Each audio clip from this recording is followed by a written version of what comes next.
Dugaan suap yang menyeret Kepala Badan Nasional Pencarian dan Pertolongan atau Basarnas Marsdia Hendry Alfianti dinilai memperlihatkan celah kelemahan pengawasan oleh pemerintah terhadap perwira TNI yang diperbantukan di institusi serta kementerian atau lembaga lain. Selain itu, skandal itu dinilai menunjukkan kelemahan Menteri Pertahanan Prabowo Subianto dan Menteri Koordinator Politik Hukum dan Keamanan atau Menko Polhukam Mahfud MD dalam melakukan pengawasan terhadap anggota TNI yang diperbantukan di institusi di luar militer. Hal itu disampaikan oleh Ketua Badan Pengurus Sentra Inisiatif Al-Arab yang tergabung ke dalam Koalisi Masyarakat Sipil untuk Reformasi Sektor Keamanan.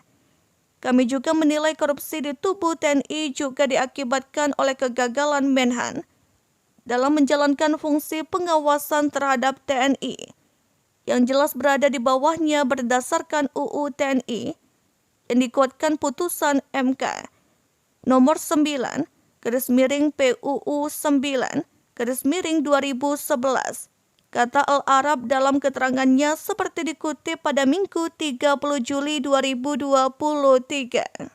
Menurut Al-Araf, kegagalan pengawasan TNI juga patut dialamatkan kepada Menko Polhukam.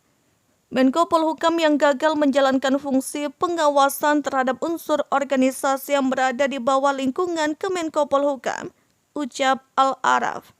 Menurut dia, baik Prabowo dan Mahfud seharusnya memastikan penerapan akuntabilitas dan keterbukaan pada lembaga-lembaga yang diisi oleh perwira militer yang diperbantukan. Al-Araf menyampaikan, kasus itu harus dijadikan momentum untuk mengevaluasi proses pengadaan barang atau jasa lainnya dalam institusi militer, baik secara internal yaitu di TNI maupun lembaga eksternal lainnya, supaya transparan dan akuntabel sehingga tidak menimbulkan kerugian keuangan negara. KPK sebelumnya sempat menyatakan Hendry dan Koordinator Administrasi Kabasarnas RI, Letkol ADM Afri Budi Cahyanto sebagai tersangka dalam dugaan suap sejumlah proyek pengadaan di Basarnas. Kasus itu terungkap melalui operasi tangkap tangan atau OTT terhadap Afri dan sejumlah pihak swasta pada tanggal 25 Juli 2023.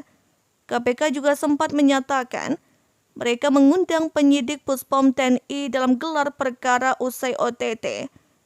Dalam ekspos itu disepakati penanganan Hendry dan Afri diserahkan kepada Puspom TNI dan terdapat bukti yang cukup atas dugaan suap.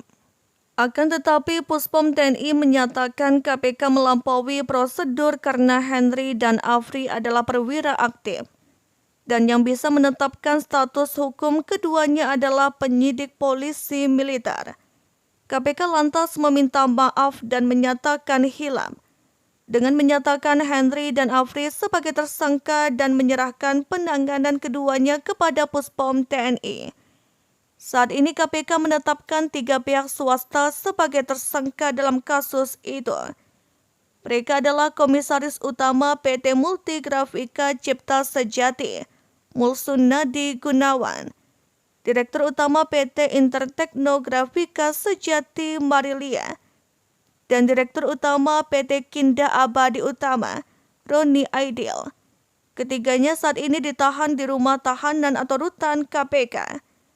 Hendry dan Afri diduga menerima suap sampai 88,3 miliar rupiah dari sejumlah proyek pengadaan di Basarnas.